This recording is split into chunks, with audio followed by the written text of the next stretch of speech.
What's up, everybody? Welcome back to another Draconic Sports video. I know it's been a while, but we are back and ready for this upcoming NFL season. In this video, we're going to be giving you guys our top 10 most surprising, but also somewhat realistic rankings of teams that we think have a chance of making the playoffs. So these teams are going to be a lot of surprising picks, and some of them you're going to think they're not going to make the playoffs, but we kind of know that, but we're just kind of ranking them because there's a chance, and there's a world where they do kind of sneak in there as the last surprise 7th seed.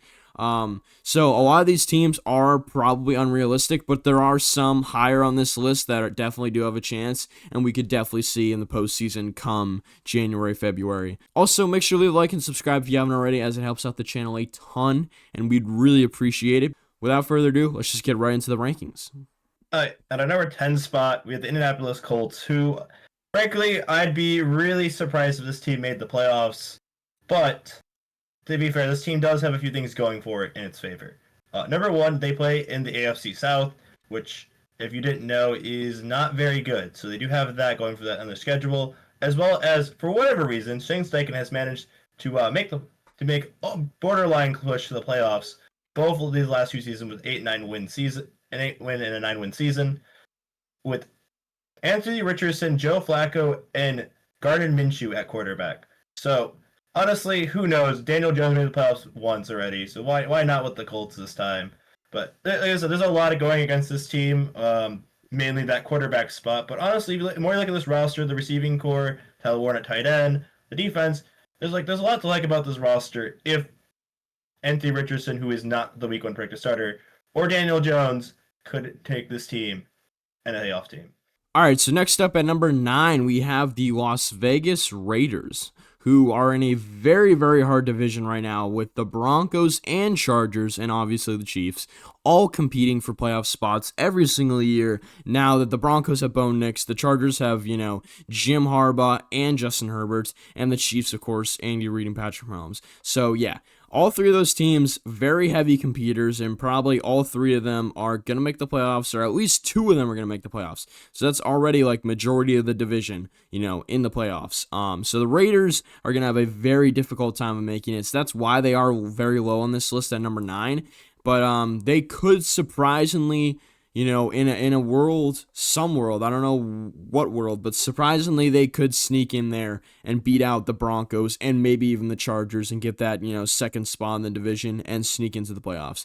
Because Geno Smith, as much as people hate him and doubt him, he's not bad. I mean, he's still around that 15, 16, 17 range of quarterbacks, probably closer to 20 now, that he's shown that he's kind of, isn't able to keep up with 30 plus touchdowns a season, but is still able to be a serviceable quarterback. And now they brought in Pete Carroll and they drafted Ashton Genty. They have good pieces in there, and they have probably a good culture starting up and going. So maybe in a few years they could be competing, but right now, probably not. So they are lower on this list for realistic expectations, but also for a surprise team. And so that's why they're going to be at number 9. At number 8 spot, we have a weird team with the Jacksonville Jaguars. This is a team of what I can describe as the word potential, specifically that offense. Because we're looking at Trevor Lawrence, who's supposed to be this generational prospect who's been And we did see Thomas do really well last year with Mac Jones more or less only throwing him the ball. So that combined with their second overall draft pick, Travis Hunter, creates a lot for the offense to potentially get going and be able to carry this team in a very weak division, as we already established with the Colts. And I mean, they have a pretty good pass rush with Josh Hines-Allen and Walker together. There's pieces on this team where you'd be I could see this team maybe competing somewhere, but there is a lot of weaknesses on this team, like the corner room.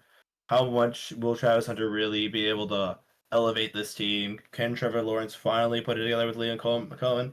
There's a lot about this team. It's weird. This team easily could be higher on this list if you're higher on them, but we don't really know what to think about the Jaguars, so they're only at number 8. All right, so next up we have the Carolina Panthers at number 7. So even though they had some close losses and some unexpected wins at the end of the stretch there, when Bryce Young came back after being benched and all that, at the end of the day, they're still probably going to struggle. Their defense is weaker than it has been in years past. And Bryce Young still needs to develop, as he's not, that quarterback that everybody thinks he was going to be, coming into the NFL out of the draft and all of that. And so at the end of the day, it's still gonna be a culture and just a team building year, it seems like, for the Panthers, because yes, their division is easy, and so that's why there is a chance that they surprisingly win their division and get up there and get into the playoffs. But at the end of the day, like, are they gonna beat the Bucks out for the division? Probably not. It's just unrealistic because the Bucks have ran that division for the past like 5 years now, and it doesn't seem like it's going to change anytime soon because the Bucks are a very competent team, while the Panthers are very much an incompetent team compared to a lot of those teams like the Bucks. So I'm just going to be honest and say that the Panthers really don't have that much of a chance, but because their division do have a better chance than these other teams. And yeah, they did have, a few, cool success moments at the end of the last season. So they did show some promise, and maybe they'll, do decent enough to get second place in their division. But at the end of the day, I don't think second place in their division is going to get them a wild card spot. It might get them close. So, maybe they'll be top 10 in the NFC. But besides that, I don't see much happening for the Panthers this year, but maybe they'll build on some stuff and they'll be good in the following years. But right now, no. But definitely do have a chance compared to these other teams here. At the number 6 spot, we have a really weird team with the Minnesota Vikings. Now, this is a weird case because we put a playoff team from last year on this list, but being that they no longer have the same quarterback from last year, I think it's fair to put them on this list.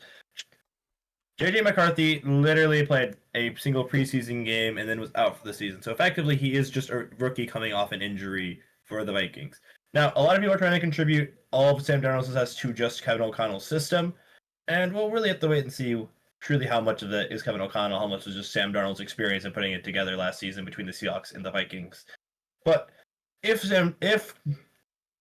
JJ McCarthy can put it all together, rely on that good defense, and if Aaron Jones and Jordan Mason can run the ball well enough to help JJ in his first rookie year, this team could sneak its way into the 7th seed very well. But going against this team, of course, is, like I said, the rookie quarterback, and also they're in arguably the best division in football, so they have a lot to compete for there, and their schedule is nowhere near a cakewalk. So this team does have a lot going against it, but maybe this team can clutch that out, that 7th seed or 6th seed, and come playoff time. Next up at number 5, we have the Dallas Cowboys, who are not doing great right now. Seems like their culture is going down the drain. Jerry's probably going to have to give up the reins to that team sooner than later. And right now, I mean, they still have somewhat of a structure to that team somehow. Micah Parsons is probably not going to be there by the end of the season. Like, the chances of him, staying into the next season on that team are like almost zero. They have Dak, they have CeeDee Lamb, so they have, a structure on offense to a degree, a run game that probably isn't existent with the not so like dominant number one running back, back there like in years past with Elliott or with even Tony Pollard. And so, they are lacking that number one back there, that clear number one. And so it's very, very weird, what they're going for with that running game. And yeah, it's not looking great for their defense, even though they have some players. I mean, Diggs is fine. He'll get you a few plays here and there. But, without Parsons leading that crew, without Dan Quinn leading that crew, we saw what they looked like last year. They weren't very structured. They were kind of a mess on defense. They were definitely not as good as they were with Dan Quinn in years past, when they were like one of the best in the league. And so it really does seem like it's going to be the fall of the Cowboys. But at the end of the day, they're still the Cowboys. They still have Dak Prescott and CeeDee Lamb. So maybe there's a chance that they sneak into the playoffs as the 7th seed. And they do have experience, and they do have somewhat of a structured veteran first team. So maybe they do, sneak into the playoffs as that 7th seed over a lot of these other teams that, let's be honest, they're probably not going to get in. So even though Dallas is probably falling and they're probably going to be one of the worst teams in the league in a few years, they still have a chance to have one last, quote-unquote run even though, it's probably not even going to result in them winning the wild card if they do make the playoffs. So at the end of the day, it will be surprising, but realistically, like, it's still Dallas at the end of the day with Dak on the team, so they still got a shot, I guess. All right, the number 4 spot, we have a really weird team in the Arizona Cardinals. So this probably is like the make or break year for Jonathan Gannon, their head coach, who is a speed defensive mind. Which, lucky for him, they did bring in a bunch of defensive talent this offseason through the draft with Will Johnson and Mark Walter Nolan, and then also bringing in free agency Josh Sweat. So that D line and that DB room should look a little better. And also they have Buda Baker, as we all know, in that secondary. So like they have some decent pieces on defense. Hopefully this is the year Gannon can show that his defensive scheme's actually good enough and worth keeping him around. If not, that probably will be him getting canned. The other quick questions we have: Marcus Aaron Jr. was drafted as this number 1 wide receiver, the generational talent in that draft, and so far he's either looked like the worst, unless you count Rumaduze from the Bears, of that like the elite set. But I mean, it's year 2. Maybe this will be the year to take a big step forward, and then Kyle Murray will play consistent for once, and this will be like the team that can sneak in. After all, this team is division, especially if the Rams are having problems with Stafford's health. This division's definitely within reach for that, due to the fact it's not the strongest division, on top of the fact they have an insanely weak schedule. So this team has a lot of things going for it if they can figure it out, but we've been saying that for a few off seasons now. But will this finally be the season the Cardinals put it all together?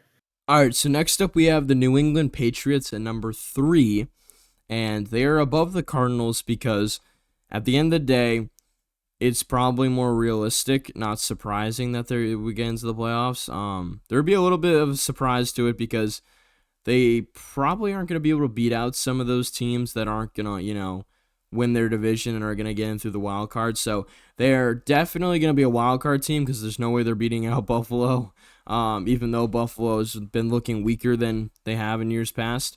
They're still not going to beat out Buffalo, so they're going to have to go for that wild card if they're going to want to get in. And so I don't see them beating out some of those other, teams like the Broncos or the Chargers or the Bengals, or even the Ravens, depending on how the North goes, because the North is always a mess. So depending on how those divisions go, like, I really just don't see the Patriots getting that wild card spot. So it would be a surprising, sight to see them in the playoffs with Drake May in his second year, but it would be more realistic than a lot of these other teams. And so that's why they're this high on the list. And I love the culture they're building there. Drake May looks great so far in preseason. Like, he looks confident. He looks like he knows what he's doing. Mike Vrabel obviously knows what he's doing. The whole staff of the team looks like they know what they're doing. And so they look like a competent team. It really just can depend. It's really just going to depend on can they get the job done, in the final 2 minutes if they're down like a touchdown or not. Like, it's going to depend on if they can replicate that Tom Brady success. Not, 7 Super Bowls or whatever, but if they can replicate that ability to get the job done when, your back's against the wall. So that's what this Patriots team is going to be. It's going to be interesting to watch them do that. If they can do that, consistently enough, they should be able to sneak their way into the playoffs as like the 7th seed. And so, yeah, they're definitely high on a lot of people's lists for this kind of thing of like, surprising NFL playoff teams. So that's why they're definitely up there at number 3. And it's going to be very interesting to see how they play out this season and how Drake May does and the whole roster. It's going to be interesting to see how the whole roster does, to be honest. At the number 2 spot, we have potentially the team that could supplant the Rams at the top of the division, the Seattle Seahawks. Now, this team is interesting in a lot of ways. It's not really that comparable to last season's Seahawks in a lot of ways. For one, we have Sam Darnold at QB, which the question is now, once again, how much of the Seahawks' Sam Darnold's success is Sam Darnold putting it together? How much was the Vikings getting it out of him? That is a question we will see answered. And they all have a completely different receiving court outside of JSN. So Cooper Kupp, in division signing, was kind of weird. And Marcus Scantling, weirdly enough, as the wide receiver 3. So we'll see how that works out. They still have their running backs. They're pretty good.